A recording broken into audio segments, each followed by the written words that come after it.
हाँ जी। Hello, good afternoon, सत श्री अकाल, सलाम सुनने वाले नू। अज दोबारा आप दी मुलाकात हुई है के टी वी दे प्लेटफॉर्म तो। काफ़ी लोग उम्मीदा भी हार रहे हैं एमनेस्टी के लिहाज नाल कि बई 19 जुलाई तो बाद डिबेट हुई, उस तो बाद की होगा। उस तो बाद हालात ने मुख्तलिफ मोड़ लए। आप जो इमीग्रेशन की गल करिए तो एक सब तो वही जी चीज़ हुई आ, Afghanistan refugee settlement scheme start हुई आ, लोगों की तवज्जो उस तरफ चली गई आ। तो लोग समझते हैं शायद एमनेस्टी का जरा चलिया सी एक जोर, एक तहरीक, उसका जोर टुट गया। तो आप आज उस पर भी गल करांगे। आप जरा ग्रैजुएट वीज़ा जड़े 3 तो 5 दिनों के अंदर लग के आ रहे हैं, आप उस पर भी गल करांगे। आप जड़े ग्रैजुएट वीज़े तो बाद स्किल वर्कर वीज़े अगे जड़े आने वाले नवे स्टूडेंट हैं, उस पर भी गल करांगे। आप एक सब तो इंपोर्टेंट चीज़ हैगी आ ओवरसीज़ बिजनेस रिप्रजेंटेटिव वीज़ा, उस पर भी गल करांगे। और इन्हां गल्लां दे नाल नाल हुण चूँकि कोविड भी ख़त्म हो गया, इंडिया भी एम्बर लिस्ट पर आ गया। जो कमर्शियल लीसिस हैगियां, क्योंकि कारोबार भी अपना दोबारा जोर पकड़िया, उस पर भी आप गल करांगे। तो इन्हां सारियां गल्लां ते थोड़ी थोड़ी अपनी राय भी देवांगे, तो बाद चों दे सवाल भी लवांगे। तो सब तो जी इंपोर्टेंट चीज़ हैगी आ जिस अपने भैन भाई अगे जड़े जड़े 1.5 मिलियन या 2 मिलियन या 1 मिलियन तो 2 मिलियन के अंदर जड़े साढ़े नाल उम्मीदा ला के बैठे हैं, असी अज भी उन्होंने कहते हैं, असी पहले भी तुहां दा हाथ फड़िया सी, हाली भी फड़िया तो अगे भी फड़े रखांगे। कोई भी तहरीक, कोई भी गल रातों रात उसका मसले हल नहीं निकलता, उस ते टाइम लगता, उस ते आपां ने कोशिश करनी पैंदी आ। अगर तुसी समझो कि 5 महीनों के अंदर ही एमनेस्टी निकलना लग पवन तो इट वुडंट बी पॉसिबल, इस ते थोड़ा टाइम लगूगा। इस ते आपां जोर ला रहे हैं। ये जिहड़ी जिम्मेवारी बहुत सारी चैरिटीज़ ने, बहुत सारी ह्यूमन राइट ऑर्गेनाइजेशन ने, कुछ वकीलों ने जिस मैं भी शामिल हाँ, या कुछ मीडिया चैनल ने जिस KTV भी शामिल लगा। ये जी जिम्मेवारी आ असी हर ऑर्गेनाइजेशन, हर बंदा, हर प्रोफैशनल अपनी अपनी निभा रहा है। तो मैं अज KTV ते भी बहुत फोन आते, सानू भी बहुत फोन आते कि इस तहरीक नू, इस ह्यूमन कोज नू रुकण ना देना, इस ते आवाज़ चुकते रहो। कुछ लोग शायद ये समझ रहे हैं कि एमनेस्टी बिल्कुल नहीं चलूगी। मैं फिर यही कहना कि 19 जुलाई नू पार्लीमेंट की जी कमेटी आ, उस अंदर उन्होंने क्लियरली आख्या, टॉम हार्ड ने क्लियरली आख्या, इमीग्रेशन द फ्यूचर मिनिस्टर ने भी आख्या कि असी इस ते गौर करांगे। ये जे बंदे जड़े एक एक एक एक एक अपनी दुनिया के अंदर रह रहे हैं, इकॉनमी का हिस्सा नहीं हैं, उन्होंने किजों असी रैगुलराइज करांगे, उस ते सोचो विचार जरूर होगी। तो मैं भी एज अ वकील, as a human being, human right का सपोर्टर, एडवोकेट, मैं फिर कहना कि असी तुहां दा हाथ फड़िया, असी पूरा जिगर जोर ला के इस कॉज नू अगे चलावांगे और ये आवाज़ चुकते रहांगे। मैं तो पहले दिन तो ही इस गल का विचार करदा कि नो ह्यूमन इज़ इलीगल। कोई इंसान जड़ा इस दुनिया च आया, रब ने पैदा किया, वो इलीगल नहीं होंदा। ये असी खुशनसीब हाँ कि असी इत्थे ब्रिटिश पैदा होंदे हाँ या ब्रिटिश अगे। बाकी गल मुकदरां दी है, खेड दी है, होर गल कुछ भी नहीं आ। तो जेड़े भैन भरा नहीं होए वो अपना इमीग्रेशन का कि जो रैगुलराइज कर सकते, आप इस ते गल करते रहांगे। हुण असी साड़ी नैक्सट प्लैनिंग की हैगी आ, साड़ा नैक्सट इस ते के लाएअमल हैगा। हुण असी वेट कर रहे हैं पार्लीमेंट के खुलने का, जरा उम्मीद है कि 6 सितंबर तो पार्लीमेंट का जरा बिजनेस है सैशन स्टार्ट होगा। जी 19 जुलाई में डिबेट हुई थी, उन्हें यही आख्या कि पार्लीमेंट 6 सितंबर तक या सितंबर के मिड तक छुट्टियां तो होगी। सिर्फ इस दौरान जो पार्लीमेंट का इजलास हो रहा है, और जी इंपोर्टेंट चीज़ां उस ते ਹੰਗਾਮੀ ਇਜਲਾਸ ਹੋ ਰਿਹਾ, ਐਮਰਜੈਂਸੀ ਪਲਾਨ ਹੋ ਰਿਹਾ, ਜਿਸ ਵਿੱਚ ਅਫਗਾਨ ਦਾ ਜਿਹੜਾ ਮਸਲਾ ਸੀ ਉਹ ਕਾਫੀ ਅਹਿਮੀਅਤ ਹਾਸਿਲ ਕਰ ਗਿਆ। ਆਪਾਂ ਨੇ ਇਹ ਵੀ ਦੇਖਿਆ ਕਿ 20 ਸਾਲਾਂ ਤੋਂ ਬਾਅਦ ਜਿਹੜੀ ਬ੍ਰਿਟਿਸ਼ ਟਰੂਪਸ ਅੱਗੇ ਉਹਨਾਂ ਦੀ ਕੱਲ੍ਹ ਆਖਰੀ ਫਲਾਈਟ ਸੀ ਔਰ ਉਹਨਾਂ ਅਫਗਾਨਿਸਤਾਨ ਨੂੰ ਗੁੱਡ ਬਾਏ ਕਹਿ ਕੇ ਵਾਪਸ ਆ ਗਏ। ਔਰ ਹੋਮ ਆਫਿਸ ਨੇ ਇਨਸਾਨੀ ਬੁਨਿਆਦਾਂ 'ਤੇ ਇਹ ਵੀ ਵਾਅਦਾ ਕੀਤਾ ਕਿ ਅਸੀਂ 20,000 ਅਫਗਾਨ ਰੈਫਿਊਜੀਜ਼ ਨੂੰ UK ਦੇ ਅੰਦਰ ਪਨਾਹ ਦੇਵਾਂਗੇ। ਪਹਿਲੇ ਸਾਲ ਜੋ 5,000 ਲਵਣਗੇ, ਉਸ ਤੋਂ ਬਾਅਦ ਉਹ ਅਗਲੇ ਸਾਲ ਜਾਂ ਨਾਲੋਂ ਨਾਲ ਉਹਨਾਂ ਨੂੰ ਇੱਥੇ ਰੀਸੈਟਲ ਕਰਾਂਗੇ, ਜਿਹਨੂੰ ਅਫਗਾਨ ਰੈਫਿਊਜੀ ਸੈਟਲਮੈਂਟ ਸਕੀਮ ਕਹਿੰਦੇ। ਉਸ ਤੋਂ ਇਲਾਵਾ ਉਹ ਉਹਨਾਂ ਲੋਕਾਂ 'ਤੇ ਵੀ ਜ਼ੋਰ ਦੇ ਰਹੇ ਜਿਨ੍ਹਾਂ ਨੇ ਬ੍ਰਿਟਿਸ਼ ਟਰੂਪਸ ਨੇ ਜਾਂ ਵੈਸਟਰਨ ਫੋਰਸਿਸ ਦੀ ਅਫਗਾਨਿਸਤਾਨ ਵਿੱਚ ਹੈਲਪ ਕੀਤੀ, ਉਹਨਾਂ ਵਾਸਤੇ ਮੁਖਤਲਿਫ ਵੀਜ਼ਾ ਸਕੀਮ ਵੀ ਕੱਢ ਰਹੇ ਨੇ ਤਾਂ ਕਿ ਉਹਨਾਂ ਦੀ ਜਾਨ ਨੂੰ ਖਤਰਾ ਨਾ ਹੋਵੇ। ਇਹ ਵੀ UK ਹੋਮ ਆਫਿਸ ਨੇ ਇਸ 'ਤੇ ਆਪਣਾ ਪੋਲਿਸੀ ਇੱਕ ਰੱਖੀ ਆ ਔਰ ਇਹ ਸ਼ੁਰੂ ਹੋ ਗਈ ਚੀਜ਼ਾਂ। ਹੁਣ ਚੂँकि ਇੰਡੀਆ ਵਾਪਸ ਅਸੀਂ ਆਈਏ, ਕੋਵਿਡ ਤੋਂ ਬਾਅਦ ਇਮੀਗ੍ਰੇਸ਼ਨ ਵਿੱਚ ਕੀ ਹੋਣਾ ਜਾ ਰਿਹਾ, ਬ੍ਰੈਕਸਿਟ ਤੋਂ ਬਾਅਦ ਇਮੀਗ੍ਰੇਸ਼ਨ ਅੰਦਰ ਕੀ ਹੋਣਾ ਜਾ ਰਿਹਾ, ਆਪਾਂ ਇਸ 'ਤੇ ਥੋੜ੍ਹੀ ਗੱਲ ਬਾਤ ਕਰਦੇ ਹਾਂ। ਅਫਗਾਨਿਸਤਾਨ 'ਤੇ ਚਲੋ ਉਹਨਾਂ ਨੇ ਐਗਜ਼ੈਕਟ ਡੇਟ ਨਹੀਂ ਦਿੱਤੀ, ਲੇਕਿਨ ਜਿਹੜੇ ਇਨਸਾਨ ਜਿਹੜਾ ਅਫਗਾਨਿਸਤਾਨ ਵਿੱਚ ਜਿਹੜੇ ਮਸਲੇ ਮਸਾਲ ਦੇ ਦੋ ਚਾਰ ਹੈ ਉਹਨਾਂ ਵਾਸਤੇ ਤੇ ਇੱਕ ਨੰਬਰ ਹੈ, ਮੈਂ TV 'ਤੇ ਵੀ ਦੇ ਦੇਵਾਂਗਾ ਕਿ ਜਿਹੜੇ ਅਫਗਾਨੀ ਜਿਹੜੇ ਫਸੇ ਪਏ ਅਫਗਾਨਿਸਤਾਨ ਦੇ ਅੰਦਰ, ਉਹ ਉਸ ਨੰਬਰ 'ਤੇ फ़ोन ਕਰਨ ਅਤੇ ਆਪਣੀ ਫੈਮਲੀਆਂ ਦਾ ਉਹ ਰਜਿਸਟਰ ਕਰਵਾ ਸਕਦੇ ਹੋਮ ਆਫਿਸ ਦੇ ਡੇਟਾਬੇਸ 'ਤੇ। ਅਤੇ ਉਸ ਜਿਹੜੇ ਬੱਚੇ ਵਲਨਰੇਬਲ ਜਾਂ ਜਿਹੜੇ ਪੋਲੀਟੀਕਲੀ ਤੌਰ 'ਤੇ ਉਹਨਾਂ ਦੇ ਜ਼ੁਲਮ ਦਾ ਨਿਸ਼ਾਨਾ ਬਣ ਸਕਦੇ ਹਨ, ਉਹ ਆਪਣਾ ਅਰਦਾਸ ਉੱਥੇ ਦੱਸ ਸਕਦੇ।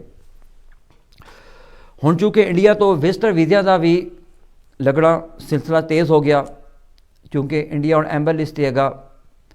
ਜਿਨ੍ਹਾਂ ਲੋਕਾਂ ਦੇ ਵੀਜ਼ੇ ਦੀ ਐਪਲੀਕੇਸ਼ਨਾਂ ਰੁਕੀਆਂ ਪਈਆਂ ਸਨ, ਹੋਮ ਆਫਿਸ ਨੇ ਬੜੀ ਤੇਜ਼ੀ ਨਾਲ ਪ੍ਰੋਸੈਸ ਕਰਨਾ ਸ਼ੁਰੂ ਕਰ ਦਿੱਤੀਆਂ। ਅਤੇ ਉਸਦਾ ਤਰੀਕੇਕਾਰ ਓਬਵੀਅਸਲੀ ਇਹ ਅਗਰ ਤੁਸੀਂ 3 ਕੋਵਿਡ ਦੇ ਟੈਸਟ ਕਰਾਓਗੇ, ਇੱਕ ਆने ਤੋਂ 3 दिन पहले, एक पहुँचने ਤੇ ਇੱਕ 8वें दिन तक।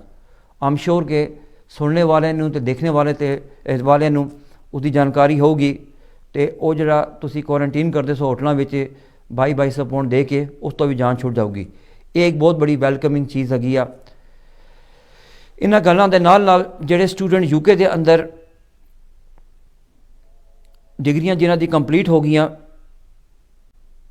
ਉਹ ਹੁਣ PSW ਜਾਂ ਜਿਹੜਾ ਗ੍ਰੈਜੂਏਟ ਵੀਜ਼ਾ ਸਟਾਰਟ ਹੋਇਆ ਜੁਲਾਈ ਤੋਂ, ਉਹ ਕਾਫੀ ਤੇਜ਼ੀ ਨਾਲ ਜ਼ੋਰੋ ਸ਼ੋਰ ਨਾਲ ਸਿਲਸਿਲਾ ਜਾ ਰਿਹਾ। ਅਤੇ ਮੈਂ ਇਹਨਾਂ ਸਟੂਡੈਂਟ ਨੂੰ ਇਹ ਅਰਦਾਸ ਕਰੂੰਗਾ ਕਿ ਇਹ ਜਿਹੜਾ ਗ੍ਰੈਜੂਏਟ ਵੀਜ਼ਾ ਤੁਸੀਂ ਲੈ ਰਹੇ ਹੋ 2 ਸਾਲਾਂ ਦਾ, ਇਸ ਦੇ ਅੰਦਰ ਰਹਿ ਕੇ ਅਗਰ ਆਪਾਂ ਨੇ ਇਸ ਕੰਟਰੀ ਮਜ਼ੀਦ ਸੈਟਲ ਹੋਣਾ ਅਤੇ ਸਕਿਲਡ ਵਰਕਰ ਵੀਜ਼ੇ ਦੀ ਤਰਫ ਹੁਣੀ ਤੋਂ ਤਵੱਜੋ ਦੇਣਾ ਸ਼ੁਰੂ ਕਰ ਦਿਓ, ਇੰਪਲੋਇਰ ਢੂੰढਣਾ ਸ਼ੁਰੂ ਕਰ ਦਿਓ, ਨਈ ਸਕਿੱਲ ਗੇਨ ਕਰਨਾ ਸ਼ੁਰੂ ਕਰ ਦਿਓ, ਤਾਂ ਕਿ ਜਦੋਂ ਆਪ ਨੂੰ 2 ਸਾਲ ਦੇ ਐਂਡ ਤੱਕ ਅੱਗੇ ਵੀਜ਼ਾ ਵਧਾਉਣਾ ਪਵੇ ਅਤੇ ਆਪਾਂ ਕੋਲ ਇੰਪਲੋਇਰ ਕੋਲ ਹੋਵੇ। ਸਵਿਚ ਤੁਸੀਂ ਸਟ੍ਰੇਟ ਅਵੇ ਵੀ ਕਰ ਸਕਦੇ ਹੋ, ਲੇਕਿਨ ਫਰਕ ਇਹ ਆ ਕਿ ਇਸ ਵਿੱਚ ਜਦੋਂ ਤੁਸੀਂ ਸਕਿੱਲ ਵਰਕਰ 'ਤੇ ਜਾਓਗੇ ਤਾਂ ਤੁਹਾਨੂੰ ਇੰਪਲੋਇਰ ਚਾਹੀਦਾ ਹੋਊਗਾ ਜੋ ਤੁਹਾਡੀ ਸਕਿੱਲ ਨੂੰ ਇਕਨੋਲੇਜ ਕਰੇ, ਜੋ ਤੁਹਾਨੂੰ ਮਿਨੀਮਮ 5,500 ਜਾਂ 10 pence ਪਰ ਆਵਰ ਜਾਂ ਜਿਹੜੀ ਵੀ ਜੌਬ ਦਊਗਾ ਉਸਦਾ 80% ਔਨਗੋਇੰਗ ਪੈਸੇ ਦੇਵੇ ਉਸਦੇ। ਅਤੇ ਫਿਰ ਆਪ 2 ਸਾਲਾਂ ਦੇ ਵੀਜ਼ੇ 'ਤੇ ਸਵਿਚ ਕਰ ਸਕਦੇ ਹੋ।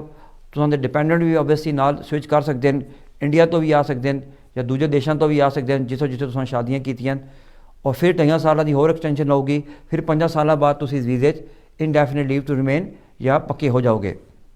ਅਤੇ ਹੁਣ ਇਹਨਾਂ ਸਟੂਡੈਂਟ ਦਾ ਇਹ ਟਾਰਗੇਟ ਹੋਣਾ ਚਾਹੀਦਾ ਕਿ ਆਪਣੀਆਂ ਜਿਹੜੀਆਂ ਡਿਗਰੀਆਂ ਕੰਪਲੀਟ ਹੋ ਗਈਆਂ, ਜਿਹੜੇ PSW ਜਾਂ ਗ੍ਰੈਜੂਏਟ ਵੀਜ਼ੇ ਹੋ ਗਏ, ਉਸ ਤੋਂ ਬਾਅਦ ਸਕਿੱਲ ਵਰਕਰ ਦਾ ਜ਼ਹਿਨ ਲੈ ਕੇ ਚੱਲਣ।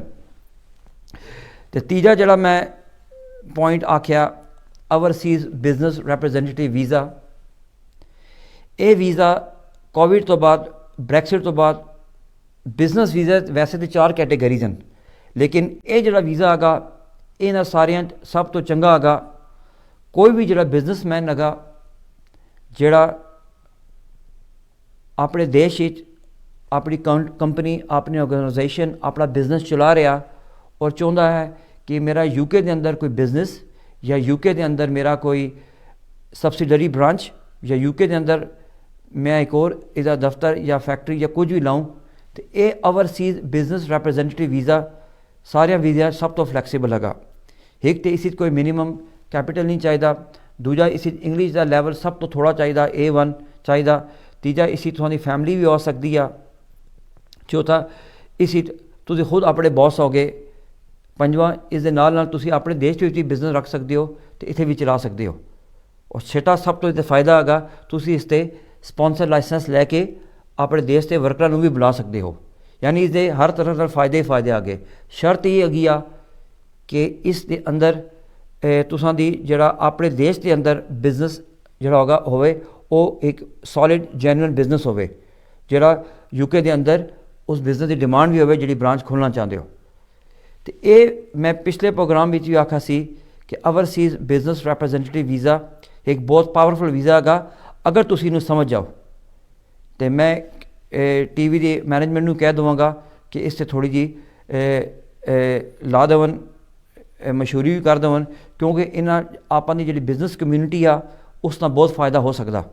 ठीक है, जिन्होंने यूके के अंदर अपनी बिजनेस की रैप्रजेंटेशन चाहिदी आ। इसी तुहाडी फैमिलियां भी आ सकदियां, खुद भी आ सकते, जिहड़े उस कंपनी के लैस दैन 50% शेयर होल्डर वो भी आ सकते, प्लस इस बिजनेस की एक्सपेंशन भी हो सकती है।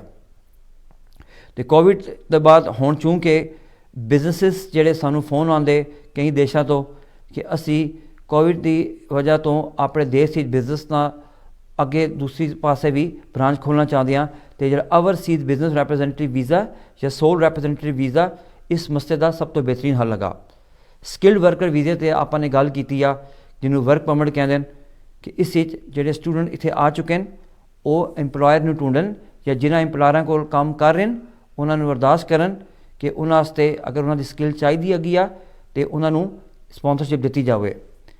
आपने ग्रैजुएट वीज़े पर भी गल की उस पर भी बहुत कुछ हो सकता, बहुत वीज़े लग भी रहे। तो ग्रैजुएट वीज़ा हम चूँकि बड़ी तेज़ी नाल मिल रहे तो जोड़े आने वाले स्टूडेंट हैं उन्होंने एक मन होर मोटिवेशन हो गई है कि आपने स्टडी छड्डनी नहीं। पहले स्टूडेंट कहते सन कि असी यूके के अंदर आवांगे आने नाल ही स्टडी छड्ड देवांगे, लेकिन हुण चूँकि 10-12 साल बाद ग्रैजुएट वीज़ा यूके के अंदर स्टार्ट होया जुलाई 2021 तो उन्होंने हुण एक इसका बैनीफिट भी पता लग गए कि 2 साल तुसी जी भर के काम करो तो उनका जो डिपेंडेंट है वो भी काम कर सकता और अगे तुसी चाहो तो दूजे देशों में भी कैनेडा भी जिथे भी जाना चाहो इस दी बेस ते एक तुहाडा स्ट्रोंग चांस बन सकता उत्थे वीज़ा अप्लाई करने का भी। आपने एमनैस्टी ते भी गल की कि एमनैस्टी की तहरीक जी हैगी आ वो असी पहले भी तुहाडा हाथ फड़िया सी, हाली भी इस कोज नूं इस ह्यूमैनिटेरियन जिहड़ा इशू हैगा जिहड़े 2 मिलियन की आवाज़ हैगी आ इस ते हाली भी आवाज़ चुकते रहांगे। और इस दे नाल नाल असी सवाल कुछ आए कमर्शियल लीसिस से काफ़ी सवाल आए क्योंकि बहुत सारे लोग जिहड़े कोविड तो बाद जिन्हां दी शॉपां जिन्हां दी दुकानां जिन्हां दे बिजनेस बंद हो गए सन तो वो बहुत सारे वापस जा रहे, बहुत सारे जिहड़े अनफॉर्चुनेटली कोविड के ब्लो तो कोविड की जिहड़ी हिट तो सर्वाइव नहीं कर सके वो बिजनेसिस बंद भी कर बैठे। तो वो लोग चाह रहे हैं कि या असी कमर्शियल लीसिस तो बाहर कितों निकलीए, असी जिहड़ी लीसिस हाँ उन्होंने आपां किस तरह सरेंडर करिए या असी अगर दोबारा तो बिजनेस चलाना चाहते हैं तो किस तरह की लीस लईए या लाइसेंस लईए। तो उस पर भी आपां जे असी इन्होंने कहते हैं कि जो थोड़ी देर जो फोन लाइनां खुल जावनगियां कि तुसी इस पर भी सवाल कर सकते हो। तो मेन जड़ा असी जड़ा इमीग्रेशन के मुद्दों पर जी गल करना चाहते हैं amnesty graduate visa skill worker visa और जी ओवरसीज़ सोल रैप्रजेंटेटिव वीज़ा और उस तो बाद जी अफगान रैफ्यूजी सैटलमेंट स्कीम ये जड़ियाँ अजकल दी 5 चीज़ां जड़ियाँ करंट इमीग्रेशन दियाँ अगियाँ इस ते इस टाइम बहुत जोर शोर नाल काम चल रहा है। और तुसी ये भी देखना कि हुण यूके की इकॉनमी ने अपना एक जड़ा पिछले साल 1.5 साल 2 साल इस इकॉनमी नूं काफ़ी सैटबैक लगा। गवर्नमेंट भी होम ऑफिस भी इन्हां चीज़ों काफ़ी प्रमोट करेगी क्योंकि तुसी देखो कि जो कोविड होया हर तरह का बिजनेस यूके के अंदर बुरी तरह अफेक्ट होया। पहले वो रिटेल बिजनेस होवे, पहले वो एयरलाइन का बिजनेस होवे, पहले टूरिज्म का बिजनेस होवे, पहले होटलों का बिजनेस होवे, पहले वो फूड का बिजनेस होवे। इनफैक्ट जिंदगी का हर शोबा इस तो मुतासर होया। तो हुण इकॉनमी यूके की गवर्नमेंट जी चाहती आ कि ये जड़ियाँ ਜਿਹੜਾ ਸ਼ੋਰਟਫਾਲ ਹੋਇਆ, ਜਿਹੜਾ ਡੈਫੀਸਿਟ ਹੋਇਆ, ਜਿਹੜਾ 1 ਸਾਲ ਦਾ ਜਿਹੜਾ ਬਜਟ ਦਾ ਖਸਾਰਾ ਹੋਇਆ, ਇਹ ਆਪਾਂ ਕਿਹੋ ਪੂਰਾ ਕਰੀਏ। ਅਤੇ ਉਸਦਾ ਤਰੀਕਾ ਇਹੀ ਹੈਗਾ ਕਿ ਗੌਰਮੈਂਟ ਜਿਹੜੀ ਹੈਗੀ ਆ, ਖਾਸ ਕਰ ਇੰਡੀਅਨ ਜਿਹੜੀ ਇੰਡੀਆ ਦਾ ਜਿਹੜਾ ਕੰਟਰੀ ਹੈਗਾ, ਉਸ ਵਾਸਤੇ ਗੌਰਮੈਂਟ ਕਾਫੀ ਹੁਣ ਉਹਨਾਂ ਨੂੰ ਪ੍ਰਮੋਟ ਵੀ ਕਰੂਗੀ।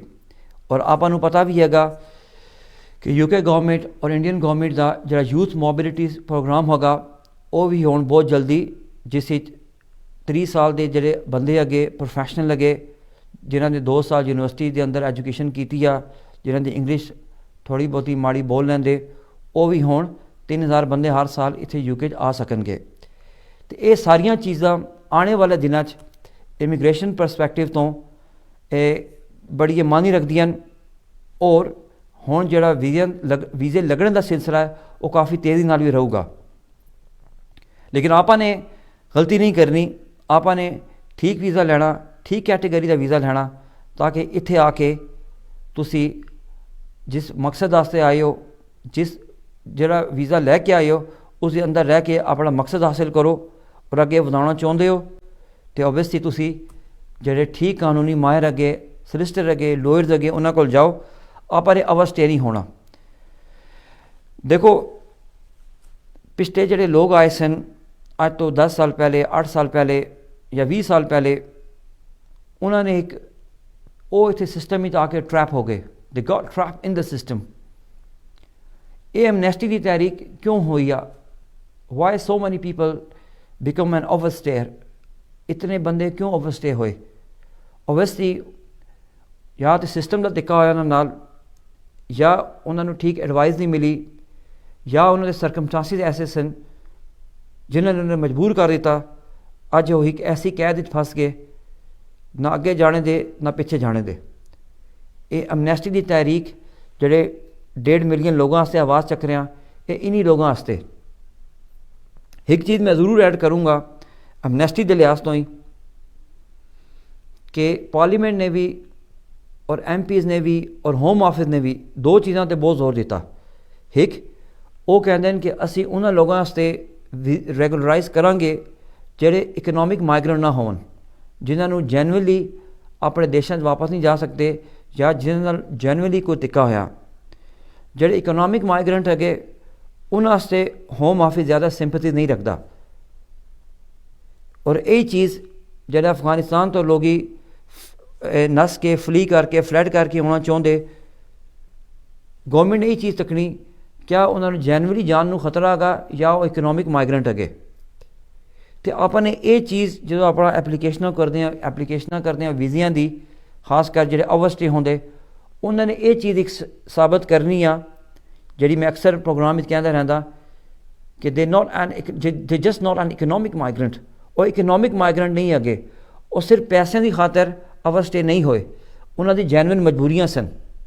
ਤਾਂ ਹੀ ਮੈਂ ਅਕਸਰ ਪ੍ਰੋਗਰਾਮ ਵਿੱਚ ਕਹਿੰਦਾ ਕਿ ਐਕਸੈਪਸ਼ਨਲ ਸਰਕਮਸਟੈਂਸਿਸ ਦਾ ਕੀ ਮਤਲਬ, ਕਿ ਉਹ ਮਜਬੂਰ ਹੋ ਗਏ ਇੱਥੇ ਰਹਿਣ ਵਾਸਤੇ, ਉਹ ਮਜਬੂਰ ਹੋ ਕੇ ਓਵਰਸਟੇ ਹੋਏ।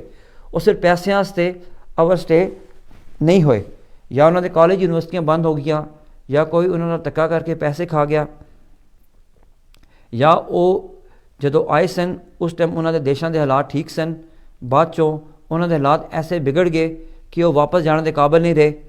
ਦੇਰ ਕੁਡ ਬੀ ਸੋ ਮੈਨੀ ਡਿਫਰੈਂਟ ਰੀਜ਼ਨਸ, ਬਹੁਤ ਸਾਰੀ ਵਜੂਹਾਤ ਹੋ ਸਕਦੀਆਂ। ਅਤੇ ਮੈਂ ਹਮੇਸ਼ਾ ਹੀ ਕਹਿੰਦਾ, ਜਦੋਂ ਕੋਈ ਓਵਰਸਟੇ ਬੰਦਾ ਹੋਮ ਆਫਿਸ ਦੇ ਅੰਦਰ ਐਪਲੀਕੇਸ਼ਨ ਮੂਵ ਕਰਦਾ, ਉਹ ਆਪਣੇ ਜਿਹੜੇ ਸਾਰੇ ਫੈਕਚੁਅਲ ਸਰਕਮਸਟੈਂਸਿਸ ਟਰੂਥਫੁਲੀ, ਜੈਨੂਅਲੀ, ਉਹ ਸਰਕਮਸਟੈਂਸਿਸ ਜਿਹੜੇ ਹੈਗੇ ਉਹ ਹੋਮ ਆਫਿਸ ਨੂੰ ਬਿਆਨ ਕਰੇ। ਔਰ ਮੈਂ ਅਕਸਰ ਇਸ ਚੀਜ਼ ਦੀ ਮਿਸਾਲ ਇਸ ਤਰ੍ਹਾਂ ਵੀ ਦਿੰਦਾ ਕਿ more you ask better chances you will get. ਜਿੰਨਾ ਜ਼ਿਆਦਾ ਤੁਸੀਂ ਅਰਦਾਸ ਕਰੋਗੇ, ਹੋਮ ਆਫਿਸ ਦੇ ਅੱਗੇ ਆਪਣੀ ਤੁਸੀਂ ਰਿਕੁਐਸਟ ਰੱਖੋਗੇ, ਉਨਾ ਬਿਹਤਰ ਚਾਂਸਿਸ ਹੁੰਦੇ ਕਿ ਹੋਮ ਆਫਿਸ ਜਿਹੜੀ ਹੈਗੀ ਤੁਸਾਂ ਦੇ ਜਿਹੜੇ ਸਰਕਮਸਟੈਂਸਿਸ ਅੱਗੇ ਉਹਨੂੰ out of rules discretionary base 'ਤੇ, ਯਾਨੀ ਕਿ ਆਪਣੀ ਇਨਸਾਨੀ ਹਮਦਰਦੀ ਦੀ ਬੇਸ 'ਤੇ ਤੁਸਾਂ ਨੂੰ ਵੀਜ਼ਾ ਦੇਵੇ। ਆਪਾਂ ਨੇ ਬਹੁਤ ਸਾਰੇ ਇਸ ਤਰ੍ਹਾਂ ਦੇ ਕੇਸ ਕੀਤੇ, ਜਿਸ ਵਿੱਚ ਜਦੋਂ ਅਸੀਂ ਵੀ ਐਪਲੀਕੇਸ਼ਨ ਕਰਦੇ ਹਾਂ ਹਿਊਮਨ ਰਾਈਟਸ ਦੀ, ਅਤੇ ਉਸ ਦੇ ਅੰਦਰ ਅਸੀਂ ਸਾਰੇ ਜਿਹੜੇ ਉਸ ਇਨਸਾਨ ਨਾਲ ਜਿਹੜੀ ਆਪ ਬੀਤੀ ਹੋਈ ਹੈ, ਉਸ ਨਾਲ ਜਿਹੜਾ ਧੱਕਾ ਹੋਇਆ ਉਹ ਹੋਮ ਆਫਿਸ ਦੇ ਸਾਹਮਣੇ ਬਿਆਨ ਕਰਦੇ ਹਾਂ। ਮੈਂ ਅਕਸਰ ਇਹ ਕਹਿੰਦਾ ਕਿ ਹੋਮ ਆਫਿਸ ਵੀ ਜਿਹੜੇ ਕੰਮ ਕਰਦੇ ਉਹ ਸਾਡੀ ਤਰ੍ਹਾਂ ਇਨਸਾਨ ਹੁੰਦੇ, ਉਹ ਤੁਸਾਂ ਦੀ ਸਾਰੀ ਜਿਹੜੀ ਵਿਸ਼ਿਸ ਹੁੰਦੀਆਂ, ਤੁਸਾਂ ਦੇ ਜਿਹੜੇ ਦਰਦ ਹੁੰਦੇ ਉਹਨਾਂ ਨੂੰ ਆਪਣੀ ਪੋਲਿਸੀ ਦੇ ਤਹਿਤ ਜੱਜ ਕਰਦੇ। ਅਗਰ ਤੁਸਾਂ ਦਾ ਬੱਚਾ ਹੈਗਾ ਤਾਂ ਸੈਕਸ਼ਨ 55 ਦੇ ਤਹਿਤ ਤੱਕਦੇ।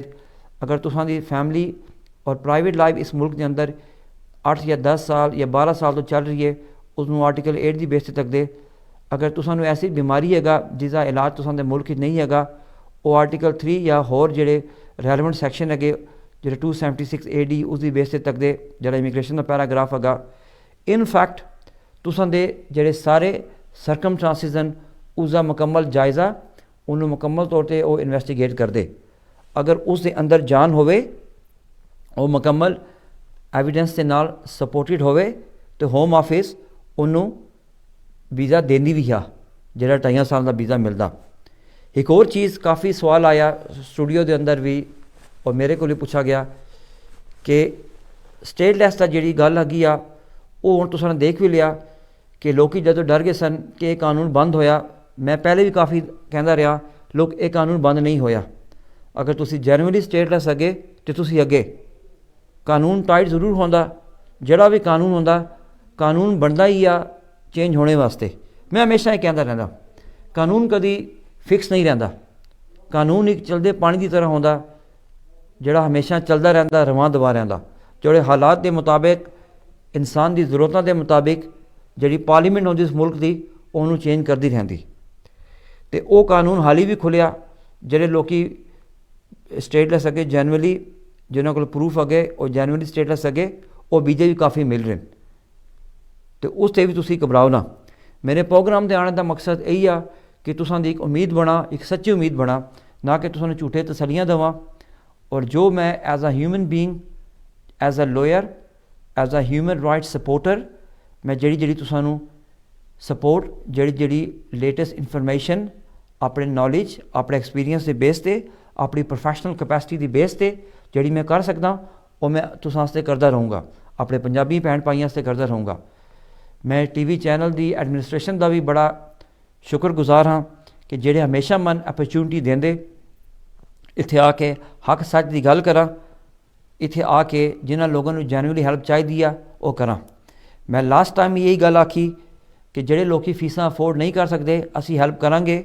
ਜਿਹੜੇ ਜੈਨੂਅਲੀ ਫੀਸਾਂ ਅਫੋਰਡ ਨਹੀਂ ਕਰ ਸਕਦੇ ਅਸੀਂ ਉਹਨਾਂ ਨਾਲ ਪੂਰੀ ਇੱਕ ਹਮਦਰਦੀ ਦਾ ਮਾਮਲਾ ਤੈਅ ਕਰਾਂਗੇ। ਅਸੀਂ ਕੁਝ ਲੋਕਾਂ ਦੇ ਫ਼ੋਨ ਬਾਜ਼ ਔਕਾਤ ਆਨਸਰ ਨਹੀਂ ਕਰ ਸਕਦੇ, ਇਹ ਅਸੀਂ ਡਿਲੀਬਰੇਟਲੀ ਇਹ ਜਾਣ ਬੂਝ ਕੇ ਨਹੀਂ ਕਰਦੇ। ਓਬਵੀਅਸਲੀ ਅਸੀਂ ਬਿਜ਼ੀ ਹੈਗੇ, ਲੇਕਿਨ ਜਿਨ੍ਹਾਂ ਦੇ ਨਹੀਂ ਹੋਏ ਅਸੀਂ ਉਹਨਾਂ ਨੂੰ ਆਪਾਂ ਨਵੀਂ ਇੱਕ ਵਰਕ ਫੋਰਸ ਇੰਟਰੋਡਿਊਸ ਕੀਤੀ ਆ, ਉਹ ਉਹਨਾਂ ਦੀ ਹੈਲਪ ਕਰ ਰਹੀ ਆ। ਅਤੇ ਅਸੀਂ ਤੁਸਾਂ ਨੂੰ ਪੂਰੀ ਜ਼ਮਾਨਤ, ਪੂਰੀ ਅਸ਼ੋਰੈਂਸ ਦਿੰਦੇ ਹਾਂ ਕਿ ਅਸੀਂ ਤੁਸਾਂ ਦਾ ਹੱਥ ਲੈ ਕੇ ਫੜਾਂਗੇ, ਅਸੀਂ ਤੁਸਾਂ ਦਾ ਹੱਥ ਜਾਣ ਨਹੀਂ ਦੇਵਾਂਗੇ। ਤੁਸਾਂ ਨੂੰ ਕਦੀ ਇਸ ਵਜ੍ਹਾ ਤੋਂ ਹੈਲਪ ਨਹੀਂ ਕਰਾਂਗੇ ਕਿ ਤੁਸਾਂ ਕੋਲ ਪੈਸੇ ਨਹੀਂ ਹੈਗੇ।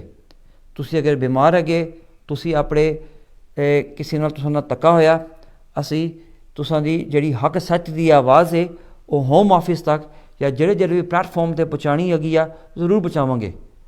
ਅਸੀਂ ਜੀਤ ਭਾਈ ਦੀ ਦਾ ਵੀ ਸ਼ੁਕਰ ਅਦਾ ਕਰਦੇ ਹਾਂ ਕਿ ਉਹਨੂੰ ਸਾਨੂੰ ਹਮੇਸ਼ਾ ਅਪਰਚੂਨਿਟੀ ਦਿੱਤੀ ਹੈਗੀ ਕਿ ਅਸੀਂ ਤੁਸਾਂ ਦੀ ਇਸ ਤਰ੍ਹਾਂ ਹੈਲਪ ਕਰਦੇ ਰਹਾਂਗੇ। ਜਿੱਥੇ ਤੱਕ ਗੱਲ ਰਹੀ ਅਮਨੈਸਟੀ ਦੀ, ਮੈਂ ਬਾਰੋਂ ਬਾਰ ਕਹਿੰਦਾ ਇਸ ਤਹਿਰੀਕ ਨੇ, ਇਸ ਹਿਊਮਨ ਕਾਜ਼ ਨੇ ਇਹ ਅੱਜ ਤੋਂ ਨਹੀਂ ਆਈ। UK ਨੇ ਕਈ ਦਫਾ ਅਮਨੈਸਟੀ ਦੀ ਬੈਕਡੋਰ ਪਾਲਿਸੀ ਦੇ ਥਰੂ ਦਿੰਦੇ ਰਹੇ। ਓਬਵੀਅਸਲੀ UK ਇੱਕ ਹਿਊਮਨ ਰਾਈਟਸ ਦਾ ਚੈਂਪੀਅਨ ਕੰਟਰੀ ਹੈਗਾ। UK ਇੱਕ ਐਸਾ ਦੇਸ਼ ਹੈਗਾ ਜਿਸ ਦੀ ਬਹੁਤ ਇੱਕ ਲੰਬੀ ਹਿਸਟਰੀ ਹੈਗੀ ਆ ਕਿ ਜਿਹੜੀ ਹਮੇਸ਼ਾ ਜਦੋਂ ਇਨਸਾਨੀਅਤ ਅਤੇ ਜ਼ੁਲਮ ਹੁੰਦਾ ਉਹਨੂੰ ਸਪੋਰਟ ਕਰਦੀ ਆ। ਜਿਸ ਦੀ ਰੀਸੈਂਟ ਐਗਜ਼ਾਮਪਲ ਅਫਗਾਨਿਸਤਾਨ ਦਾ ਜਿਹੜੇ 20,000 ਲੋਕਾਂ ਨੇ ਜਾਂ ਜਿਹੜੇ 25,000 ਲੋਕਾਂ ਨੇ ਜਿਹੜੇ ਰੀਸੈਟਲਮੈਂਟ ਦਾ ਸਕੀਮ ਹੈਗੀ ਉਹ ਇਹਨਾਂ ਨੇ ਸਟਾਰਟ ਕੀਤੀ ਹੈਗੀ। ਅਤੇ ਇਸ ਦੇ ਨਾਲ ਨਾਲ ਮੈਂ ਇਹ ਵੀ ਕਹਿਣਾ ਚਾਹੁੰਦਾ ਜਿਹੜੇ ਆਪਣੇ ਭੈਣ ਭਰਾਈ ਜਿਹੜੇ ਯੂਰਪ ਦੇ ਅੰਦਰ ਜਿਨ੍ਹਾਂ ਨੇ ਪ੍ਰੀ ਸੈਟਲ ਸਟੇਟਸ ਅਪਲਾਈ ਨਹੀਂ ਕਰ ਸਕੇ ਦਸੰਬਰ 2020 ਤੱਕ ਜਾਂ ਜੂਨ 2021 ਤੱਕ, ਉਹਨਾਂ ਵਾਸਤੇ ਅਗਰ ਆਉਣਾ ਚਾਹੁੰਦੇ ਤਾਂ ਓਵਰਸੀਜ਼ ਬਿਜ਼ਨਸ ਵੀਜ਼ਾ ਉਹਨਾਂ ਵਾਸਤੇ ਵੀ ਬੜਾ ਹੈਲਪਫੁਲ ਸਾਬਤ ਹੋ ਸਕਦਾ।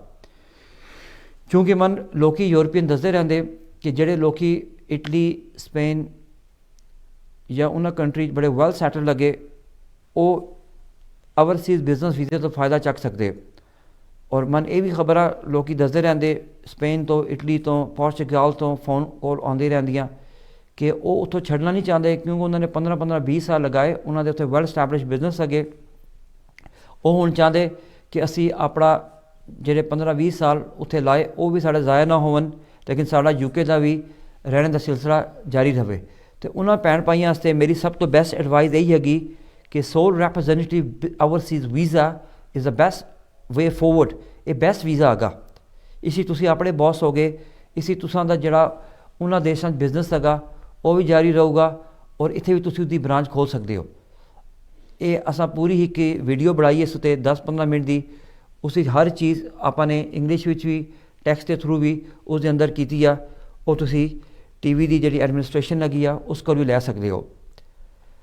ਆਪਾਂ TV ਚੈਨਲ 'ਤੇ ਆਉਣ ਦਾ ਮਕਸਦ ਇਹ ਹੈਗਾ ਕਿ ਆਪਾਂ ਹਰ ਤਰੀਕੇ ਨਾਲ ਤੁਸਾਂ ਦੀ ਮਦਦ ਕਰੀਏ। ਅਤੇ ਮੇਰੇ ਖਿਆਲ 'ਤੇ ਅਸੀਂ ਹੁਣ ਕਾਲਾਂ ਦਾ ਸਿਲਸਿਲਾ ਵੀ ਸ਼ੁਰੂ ਕਰਦੇ ਹਾਂ ਕਿ ਜੀ ਸਤਿ ਸ਼੍ਰੀ ਅਕਾਲ ਜੀ। ਸਤਿ ਸ਼੍ਰੀ ਅਕਾਲ ਜੀ। ਜੀ ਭਾਜੀ, ਥੈਂਕ ਯੂ फ़ोन करने ਦਾ। ਦੱਸੋ ਆਪਣਾ ਸਵਾਲ ਪੁੱਛੋ। ਹਾਂਜੀ, ਮੇਰਾ ਇੱਦਾਂ ਸੀ, ਮੈਂ ਆਪਣੀ ਫੈਮਿਲੀ ਦੇ ਪੇਪਰ ਲੈ ਕੇ ਇੰਡੀਆ। ਸੌਰੀ ਭਾਜੀ, ਜ਼ਰਾ ਉੱਚਾ ਬੋਲੋ ਪਲੀਜ਼। ਮੈਂ ਕਿਹਾ ਫੈਮਿਲੀ ਦੇ ਪੇਪਰ ਲਾਏ ਸੀ ਇੰਡੀਆ। ਜੀ ਜੀ ਭਾਜੀ। ਤੇ ਜਿਹੜੇ ਮੇਰੇ ਵਕੀਲ ਨੇ ਮੈਨੂੰ ਬਹੁਤ ਖਰਾਬ ਕੀਤਾ, ਮੇਰੇ ਪੈਸੇ ਬਹੁਤ ਖਾ ਲਏ ਉਹਨੂੰ। ਅੱਛਾ ਭਾਜੀ, ਤੁਸੀਂ ਨਕਲੀ ਸਰਟੀਫਿਕੇਟ ਲਾ ਕੇ UK ਤੋਂ ਕਰ ਲਏ ਆ, ਮੁੜ ਕੇ ਮੈਨੂੰ ਹੱਥ ਵੱਲ ਨਹੀਂ ਕੁਝ ਫੜਾਉਂਦਾ। ਭਾਜੀ ਸੌਰੀ, ਆਵਾਜ਼ ਤੁਸਾਂ ਦੀ ਕੱਟੇ ਜਾ ਰਹੀ ਹੈ, ਥੋੜਾ ਜਿਹਾ ਪਲੀਜ਼ ਉੱਚਾ ਬੋਲੋ ਪਲੀਜ਼। अच्छा, मेरे ख्याल इस फ़ोन लाइन कट गई है किसी वजह तो। मैं इसका यही जवाब दे सकता जो मन समझ आई है कि किसी वकील ने पैसे ख़राब किए, काम हो नहीं सकिया। तो मैं तुसां दी यही हेल्प कर सकता इस ते कि तुसी स्टूडियो तो अपना डिटेल छड़ दो, तो उत्थे मैं तुसानू पूरा केस सुन के, पहली एडवाइस साड़ी फ्री होंदी आ, पूरा केस सुन के तुसां दा उस ते एक जेन्युइनली प्रोफैशनल एडवाइस दूँगा कि तुसां नाल अगर धक्का होया या तुसां दा केस किसी कारण नहीं चल सका, उस तो मैं पूरा असैस करके तुसानू उसका जवाब दे दूँगा क्यों तुसां दा वीज़ा नहीं लग्या। तो तुसी बेशक स्टूडियो प्रोग्राम तो बाद कॉन्टैक्ट कर लेना, तो आपां तुहाडी भरपूर हैल्प करांगे। तो कॉलर स्क्रीन मेरे ख्याल नंबर आ गया, तुसी कॉलां कर सकते हो। तो जो इस टाइम के अंदर मैं तुसां दा जिहड़ा जवाब दे सकदा वां जरूर दूँगा। एक और मैं गल कहना चाहुंदा कि असी जिहड़ा इस प्रोग्राम ते गल्लां कहंदे हां वो असी जनरल एडवाइस देंदे हां, एक गाइडेंस देंदे हां। जिहड़ी स्पैसिफिक एडवाइस होंदी आ वो ओबवियसली तुसी प्रोग्राम तो बाद साढ़े नाल राबता करदे हो ते असी 1-to-1 बेसिस ते उसदी एडवाइस देंदे हां। ते ये जिहड़ा साडी एडवाइस होंदी आ ये जनरल इन नेचर होंदी आ। ते जिस तो असी यही चाहुंदे हां कि जितने भैन भाई हन जिहड़े दूसरे शहरां तो या जिहड़े जिथे जिथे सुनदे पैन, असी उन्हां दी हैल्प कर सकीए, और असी जितनी रियलिस्टिकली तुसां दी हैल्प कर सकते हैं आपां जरूर करांगे। मैनूं यकीन करो इतनी खुशी होंदी आ, दिल साडा बहुत खुश होंदा कि 19 जुलाई नूं पार्लीमेंट के सामने असें तुहां दी आवाज़ चक्की, KTV ने तुहानूं सहारा बनिया। मैं फिर यकीन नाल कह सकदा कि तुसां दे नाल असी चलदे रवांगे। मैं अज इस चीज़ नूं बार बार दोहरांदा भी रहूँगा कि तुसी अपने आप नूं कल्ले ना समझना। We are with you, we was with you, we will stay with you. अगर तुसी जेन्युइनली इत्थे फस चुके हो, असी तुहां दी आवाज़ बनांगे, असी तुहां दे हालात नूं बेहतरी पैदा करांगे। इस वास्ते तुसानूं सबर चाहिदा, पेशेंस इज़ द की। मेरे कोल कोई जादुई छड़ी नहीं है कि मैं मैजिक वंडर करा, कोई जादू करा। सॉरी, एक कॉल आपां ले लैंदे, उस तो बाद शुरू करदे हां। सत श्री अकाल जी, हैलो नमस्ते। हेलो सत श्री अकाल जी। जी जी बोलो, अपना सवाल पूछो। सवाल पूछना है भी जिदा तुसी बिजनेस बारे दस्सिया भी कोई बिजनेस जिदा इत्थे भी कर सकदा है ना। जी जी। जे इंडिया तो आना होवे तां जी जी। ते जिदा उत्थे किसी दा खेतीबाड़ी दा ही फर्ज करो बिजनेस काफी होवे ते वो जिदा कर सकदे इत्थे। जी ठीक है जी। और कोई सवाल पूछना फिर मैं जवाब दे देना इसका। हाँ बस यही पूछना सी उन्हां दी आउण दा किदां। ठीक है जी। हाँ ठीक है जी। हाँ जी। हाँ जी, इसका जवाब ये हैगा कोई भी बिजनेस इंडिया या किथे भी होवे, कोई भी बिजनेस अगर तुसी उस भले वो खेतीबाड़ी हो, भले वो मिठाइयां का बिजनेस हो, भले वो कपड़ियां का बिजनेस हो, अगर वो बिजनेस स्केलेबल हैगा, स्केलेबल का मतलब वो बिजनेस वध सकता यूके या उस बिजनेस की ब्रांच खोलने नाल उस बिजनेस नूं जिहड़ा इंडिया च फ़ायदा हो सकता, तुसीं खोल सकते हो। होम ऑफिस के गाइडलाइन के मुताबिक वो कोई भी बिजनेस हो सकता। उन्हें सिर्फ ये आख्या वो बिजनेस स्केलेबल होवे, यानी वो बिजनेस की बढ़ोतरी होवे। मसलन हुण कोई ये नहीं कह सकता जी मेरी इंडिया कॉर्नर की शॉप हैगी, मैं इत्थे आके कॉर्नर की शॉप लाउणी आ। आपां बिल्कुल लोकल लैवल का बिजनेस नहीं चकना। बिजनेस वो होवे जिस अगे बढ़ोतरी होवे, जिसकी एक्सपेंशन होवे, जिस बिजनेस खोलने नाल तुसां नूं भी फायदा होवे और इस कंट्री नूं भी फायदा होवे। इस तरह के बिजनेस नूं होम ऑफिस प्रैफर करता हैगा। लेकिन फिर भी तुसां कोल कोई भी बिजनेस आइडिया हैगा, तुसी नंबर लैके साडे नाल शेयर कर सकते हो, तो आपां तुसानूं उसकी पूरी एक A to Z गाइडलाइन देवांगे कि उस बिजनेस का इत्थे किस तरह उसकी ब्रांच खोल सकती है। तो वो असीं हैल्प वास्ते हमेशा मौजूद होगे। और अगेन पहली कंसल्टेशन फ्री हैगी आ। तो गल चल रही सी ओवरसीज़ बिजनेस की, तो मैं एक और चीज़ बिजनेस वीज़े के नाल कहना चाहुंदा कि आपां बहुत सारे लोग जिहड़े इस कंट्री च आंदे वो ठीक तरह रिसर्च नहीं करते कि किहड़े बिजनेस ते किहड़े वीज़े ते आउणा चाहीदा। वीज़ियां की कैटेगरी बहुत हो गई, स्पेशली ब्रैक्सिट तो बाद होम ऑफिस ने वीज़ियां के अंदर बड़ियां होर कैटेगरियां ऐड कीतियां। एक हैल्थ एंड प्रोफैशनल वीज़ा भी हैगा जो कि बड़ा कंपेयर टू लास्ट ईयर बड़ी आसानी नाल मिलदा। एक और वीज़ा हैगा जिस विच होम ऑफिस ने आख्या कि जिहड़ा भी टैलेंटेड बंदा हैगा, जिसके अंदर टैलेंट हैगा और उसका टैलेंट रैकगनाइज हैगा, जिन्होंने ग्लोबल टैलेंट वीज़ा कहते हैं, उस तक भी आ सकता। उस कोई स्पॉन्सर कोई कुछ भी नहीं चाहिए, तुसी वो स्ट्रेट अवे अपलाई करो और इस कंट्री आ सकते हो। एक और चीज़ मैं अरदास करांगा, जितने भी आपां दे जेडे ब्रिटिश बिजनेसिस या जेडे इंडियन या जेडे जो भी कम्यूनिटी के बिजनेसिस अगे, अगर कोविड के बाद तुसां दा बिजनेस नूं हिट पिया, अफैक्ट होया, लॉस हिच होया, तो तुसी उन्होंने एक ग्राउंड बढ़ा के होम ऑफिस कोलों स्पॉन्सरशिप लाइसेंस लै सकते हो। इसके बहुत फ़ायदे अगे। एक फ़ायदा इसका सब तो वड्डा ये हैगा कि तुसी अपने देशों तो जिहड़ी जैनुअनली स्किल लगी आ वो भी बुला सकते हो और अपने बिजनेस नूं ये जिहड़े वर्कर आते उतों जिहड़ा स्किल्ड वर्कर वीज़ा अगे उसकी बेस से अपना बिजनेस भी स्टेबलाइज कर सकते हो।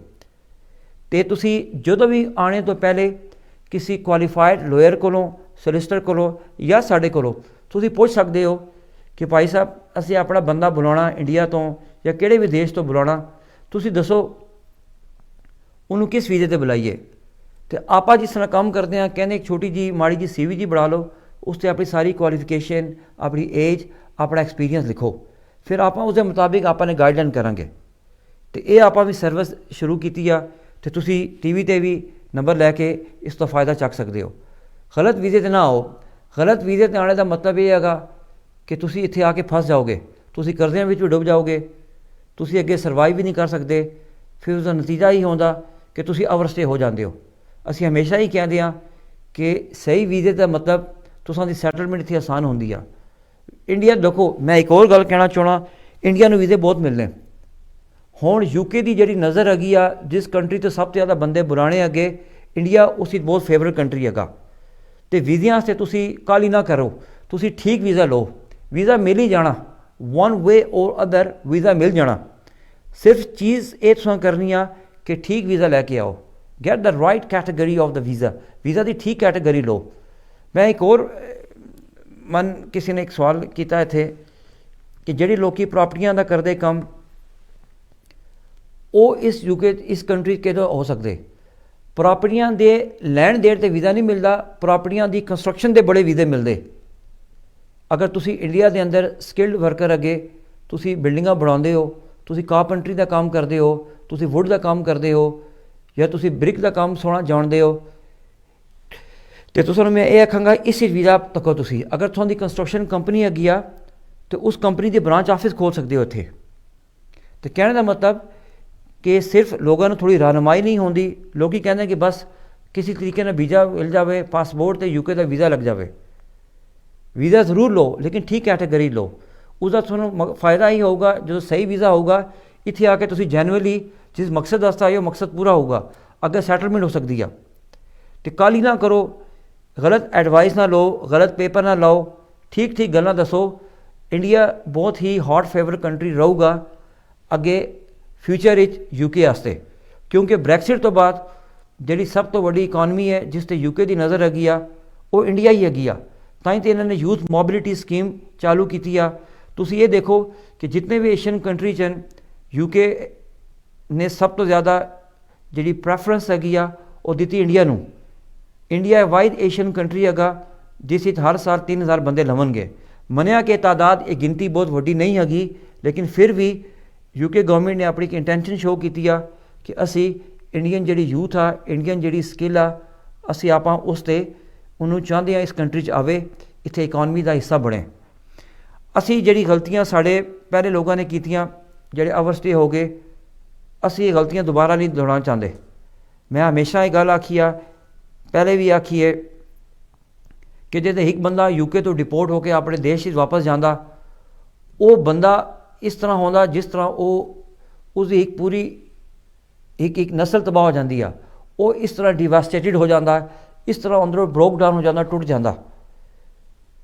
तो असी एक तरफ तो अमनैस्टी का कह रहे हैं, एक अंदाजे के मुताबिक 2.5-3 लाख बंदे अगे या शायद 4 लाख बंदे हो गए जोड़े इंडियन ओरीजन के अगे, जोड़े ओवरस्टे अगे। असी अमनैस्टी की जी कारण आ खास कर इंडियन वास्ते इस तरह भी जो पंजाबियों वास्ते इस तरह भी जस्टिफाई कर सकते हाँ कि इंडिया ने एक बहुत वाइब्रेंट कंट्री हैगा, एक थ्रिलिंग इकॉनमी हैगी। तो तुसी जेडे इंडियन अगे जिन्होंने इत्थे कोई क्रिमिनल ऑफेंस नहीं की अगे, तुसी उन्हां वास्ते उन्हां दा जेड़े जे जिन्हां कोल वीजे नहीं अगे, जेडे कॉलेज तो या किसी भी कारण तो जिन्हां नाल धक्का होया, उन्होंने तुसी रेगुलराइज करो, उन्हां से कोई स्कीमां पैदा करो। उसकी एक मिसाल मैं देवां, नवंबर 2020 के अंदर एक टॉइक की पॉलिसी सी। हुण तुसी देख लो, टॉइक जिहड़ा एक इंग्लिश का टैसट सी, जिहड़े लोगों ने जनवरी उन्हें सेंटर टैसट देने गए, टैसट का नाम सी टॉइक TOEIC। और बाद चो पता लगा कि सेंटर वालियां ने या कुछ स्टूडेंट ने वो फ्राजुलेंटी धोखे नाल टैसट का सर्टिफिकेट लिया, तो होम ऑफिस उन्होंने वीज़े कैंसल कर ले। बाद चो होम ऑफिस का केस चलता रहा उन्होंने बंदियां नाल, तो उन्होंने पॉलिसी इशू की कि जेडे बंदे जेन्युइनली अंग्रेजी बोल सकते तो असी उन्होंने जिहड़ा वीज़े कैंसल किए उन्होंने दोबारा वीज़ा दे सकते हैं 3 महीने का 6 महीने का। तो कहने का मतलब ये होया कि होम ऑफिस ने उन्होंने नवंबर 2020 एक स्कीम इंट्रोड्यूस की। तो असी अपने पंजाबी भैन भाइयों वास्ते भी ये होम ऑफिस अगे अरदास करांगे कि क्योंकि इंडियन जेडे अगे वो वीज़ियां का पालन करते हैं, उन्होंने ओवरस्टे होने की रेशो घट हैगी आ। तो जेडे गलती नाल या जी किसी वजह तो या सिस्टम के धक्के की वजह तो ओवरस्टे हो गए, उन्होंने कोई स्कीम करो। और ये भी थोड़ा मैं दस दूँ कि जो एमनैस्टी की डिबेट 19 जुलाई हुई सी, उसके आखिर अगर तुसाने वो वर्ड सुने होवन टॉम हंट दे, उन्हें ये गल आखी सी कि मसला हैगा एटलीस्ट जी एमनैस्टी की तहरीक चली सी उस उन्होंने इस मसले को एज अ मसला तस्लीम किया। जो तक कोई मसला नहीं समझा जाऊगा उसका सलूशन में नहीं निकलूगा। तो उन्होंने बार बार यही आखा कि मुल्क के अंदर जी 1.5-2 मिलियन लोगों की आबादी आ, उन्होंने एक जेन्युइनली मसला हैगा। हुण असीं इस ते गौर करांगे, इस मसले का हल किजो कढ़ांगे।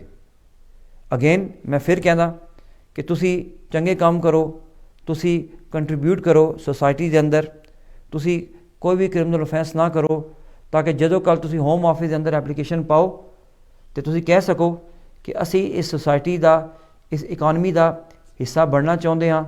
ये साढ़े गुड डीड्स अगे, ये साड़ी सोसाइटी के अंदर कंट्रीब्यूशन हैगी, लिहाजा सानू इस बेस से डिस्क्रैशनरी बेस से वीज़ा दिता जाओ।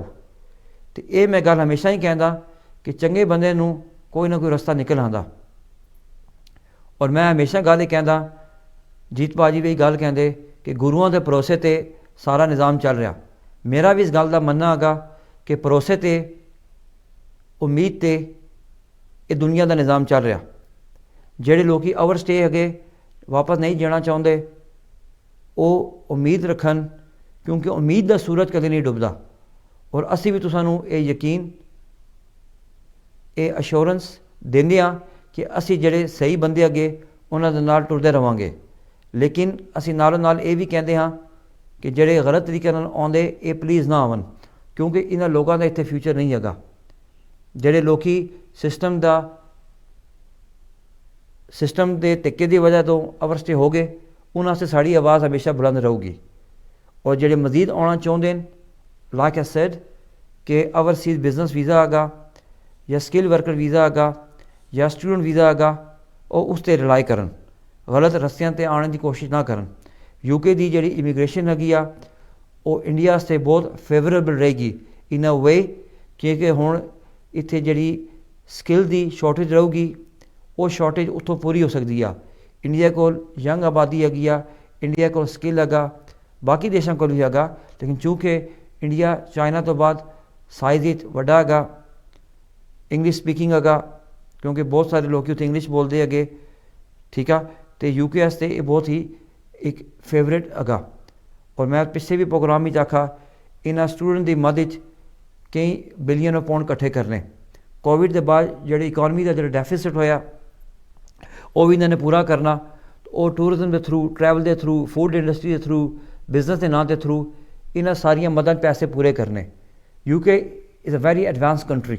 यूके एक बहुत आप पंजाबी जुबान कहते हैं साढ़े को 100 साल लगे अगा, साढ़े देशों को 100 साल लगे अगा। ये बड़ी दूर दी सोच के चलता। जिसकी एक मिसाल तुम ब्रैक्सिट देख लिया। ब्रैक्सिट दे इन्होंने किस तरह रेफरेंडम करा के यूरोप तो बाद कर लिया।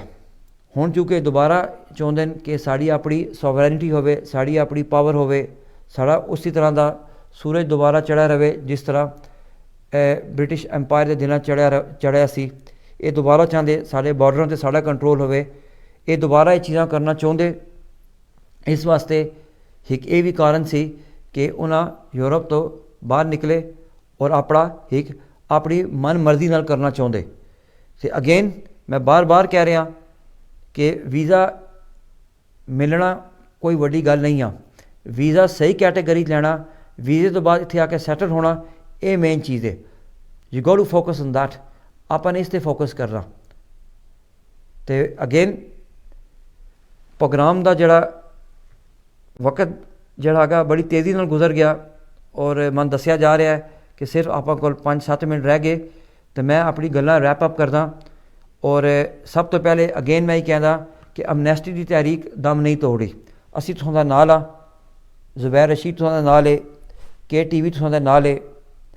साढ़े को जितनी होएगी अपनी कैपेसिटी के मुताबिक असी तुसां नाल चलांगे, तुसां दा हथ फड़ांगे, तुसां नूं कल्ले नहीं छोड़ांगे।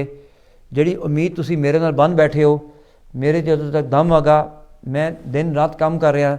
अपनी नवी नौजवान वकील कुड़ियां मुंडे साढ़े नाल जुड़ गए। असी तुहां दी पूरी भरपूर हैल्प करांगे। जिहड़े अफोर्ड नहीं कर सकते असी उन्हां दी हैल्प करांगे। थोड़ा जी फोन आंसर करने देर सवेर हो जाती है, लेकिन इसका मतलब ये नहीं कि असी तुसां दी हैल्प नहीं करना चाहते। We always with you, we work with you, we will stay with you. मैं हमेशा कहना कि जिहड़े भैन भरा जिहड़े स्टूडेंट वीज़े ते आए वो ओवर स्टे ना होवन, क्योंकि स्टूडेंट वीज़े तो बाद 12 साल तो बाद 10 साल तो बाद ग्रैजुएट वीज़े की कैटेगरी हैगी। आप उस विच भी स्विच करके 2 साल घुट के पैसा भी कमा सकते और अपने माँ प्यो ने भी विज़िट वीज़ा स्पॉन्सर कर सकते। 2 सालों के अंदर आपने वर्क परमिट या स्किल वर्कर वीज़े ते जाना। ਜਿਹੜੇ इंडिया के अंदर या दूजे देशों के अंदर ਜਿਹੜੇ बिजनेसमैन अगे भले कंस्ट्रक्शन का बिजनेस हो, भले खेतीबाड़ी का बिजनेस हो, भले जिस तरह का भी स्केलेबल बिजनेस हो जिसनों तुसां नूं भी फायदा हो सकता या यूके की इकॉनमी फायदा हो सकता, आप उस वीज़े से गौर करो। उस इंग्लिश का लैवल भी A1 चाहिए, जो कि बहुत छोटा लैवल हैगा। और जी कोविड तो बाद जिन्होंने लोगों ने प्रॉपर्टियां लैनियां या जी कमर्शियल लीसिस करवानियां या जो लीसिस तो बाहर निकलना चाहते या जोड़े बिजनेस जोड़े कोविड के दौरान बंद हो गए और दोबारा इस्टैबलिश करना चाहते, आप उसकी भी हैल्प करांगे। मैं ना सिर्फ इमीग्रेशन का काम करता वा, ना सिर्फ इमीग्रेशन का वकील लगा, प्रॉपर्टियां का भी वकील लगा, कमर्शियल प्रॉपर्टियां का भी वकील लगा, रेजिडेंशियल का भी होगा। तो मैं अगेन बार कहता बहुत जल्द जीत भाजी भी अनाउंस करेंगे सारी दोबारा सॉलिडिटरी रैली लंदन शुरू होगी और बहुत जल्द होगी। तो आप मुख्तलिफ जी ह्यूमन राइट्स ऑर्गेनाइजेशन है, इस दफ़ा असी MP नूं भी या दूसरी जी चैरिटीज़ हैगियां जिहड़ी इंसानी गमां दी इंसानी ਦਮਾਂ ਦੀ ਆਵਾਜ਼ ਚੱਕਦੇ ਨੇ ਉਹਨਾਂ ਨੂੰ ਨਾਲ ਲੈ ਕੇ ਇਸ ਦਫਾ ਜਾਵਾਂਗੇ। ਮੈਂ ਇੱਕ ਗੱਲ ਦੁਬਾਰਾ ਕਹਿਣਾ ਚਾਹੁੰਦਾ ਕਿ ਸੱਚੇ ਸਰਦਾਰ ਦੀ ਔਰ ਚੰਗੇ ਮੋਮਿਨ ਦੀ ਗੱਲ ਕਦੀ ਰੱਬ ਠੁਕਰਾਉਂਦਾ ਨਹੀਂ ਆ। ਸਰਦਾਰ ਨੂੰ ਸਰਦਾਰੀ ਅਤੇ ਮੋਮਨਾਂ ਦੀ ਜਿਹੜੀ ਜ਼ੁਬਾਨ ਦਾ ਲਾਜ ਰੱਬ ਜ਼ਰੂਰ ਰੱਖੂਗਾ। ਮੈਂ ਬਾਰ ਕਹਿ ਰਿਹਾ ਕਿ ਆਪਣੇ ਆਪ ਨੂੰ ਇਕੱਲਾ ਨਾ ਸਮਝੋ, ਕਿਉਂਕਿ ਬਹੁਤ ਲੋਕ ਦੁਖੀ ਹੁੰਦੇ। ਮਨ ਅਕਸਰ ਫੋਨ ਕਾਲ ਆਉਂਦੀਆਂ ਕਿ ਭਾਜੀ ਇਸ TV ਚੈਨਲ ਨੇ ਆਵਾਜ਼ ਚੁੱਕੀ ਸਾਡੇ ਵਾਸਤੇ, ਅਸੀਂ ਤਾਂ ਬਹੁਤ ਇੱਕ ਮਿੱਠੀ ਕੈਦ ਵਿੱਚ ਹਾਂ, ਸਾਨੂੰ ਸਮਝ ਨਹੀਂ ਲੱਗਾ ਕੀ ਕਰਾਂ। तो मैं तुहां दी भरपूर आवाज़ चकूँगा, हैल्प करूँगा, तुसां दा स्टेटस रैगुलराइज करने तुसां दी हैल्प करूँगा। जीत भाजी करनगे तो तुसां दी जेहड़ियां इंडिया पाकिस्तान या जेहड़े भी देशां तुसां दे जेहड़े माँ प्यो भैन भाई जिन्हां कोल तुसीं विछड़े हो, वी विल सपोर्ट यू। असीं उन्हां नूं भी इस TV चैनल के थ्रू एक पैगाम पहुँचाना चाहुंदे हां कि उम्मीद का सूरज कदे नहीं डुबदा। गुरुआं दे भरोसे ते, रब दे भरोसे ते, मालिक दे भरोसे ते, अल्लाह के भरोसे से सारे काम चल रहे। ये मुहर्रम का भी बड़ा सोहना महीना आगा तो तुसां दे भी बड़े पाठ चल रहे हैं तो असी अपने रब्बा नूं मनावांगे, दुआ करांगे, अरदास करांगे। ये दुनिया ही भरोसे के नाँ ते चल रही है, ठीक है। असी तुसां दे माँ प्यो जिहड़े तुसां दे देशां बैठे न, असी उन्हां नूं यकीन दिलांदे हां कि असी भरपूर तुसां दी हैल्प करांगे तो तुसीं परेशान ना होना, ठीक है। जिहड़ा होना मैं हमेशा कहंदा साडी कोशिश रब दी मर्जी, रब की मर्जी तो बगैर कुछ कम नहीं हो सकता, गुरुआं की मर्जी तो बगैर कुछ काम नहीं हो सकता। We always with you. अज मन मौका दिता गया खुल के बोलने वास्ते, क्योंकि सुनने वाले कन जिन्होंने कोल वीज़े नहीं अगे वो एक ही गल सुनना चाहते कि साड़ा केड़ा किस दिन वीज़ा लगूगा। तो मैं बार कहता यकीन करो कि 7 तो 7 दिन मैं पूरी कोशिश कर रहा काम करके इसी गल की यकीन दिलानी दिला रहा कि असी लगे पे हाँ, असी मेहनत कर रहे हैं, कोशिश कर रहे हैं, लेकिन तहरीकां एकदम नहीं चलदियाँ, टाइम लगता। You go to have a patience, सबर करना पऊगा। असी नाल हाँ, चलते रहांगे। तो सानू कोई बीमारी हैगी आ, मजबूरी हैगी आ, सानू दसो। अगर तुसीं जैनवन हो गए असी तुहाडा भरपूर साथ देवांगे, भले वो KTV होवे या भले मैं होवां। इस गल दे नाल प्रोग्राम का टाइम खत्म हो रहा तो कोई भी गुस्ताखी कोई भी गल जिहड़ी आपां सही तरह से बयान नहीं कर सके या जिहड़ी फोन कॉलां कटियां गईयां असी उससे माजरत चाहते हैं। तुसीं TV ते स्टूडियो तो नंबर लैके मेरे को 1-to-1 भी मशवरा लै सकते हो। तो मैं धन्यवाद कहता वहाँ, सोहना वीकेंड गुजारो, परेशान ना हो, एक दिन तुसां दा भी आऊगा। तो Zubair Rashid solicitor immigration lawyer property lawyer की तरफों धन्यवाद, सलाम, तो अपना चंगी तरह इवनिंग गुजारो। Thank you.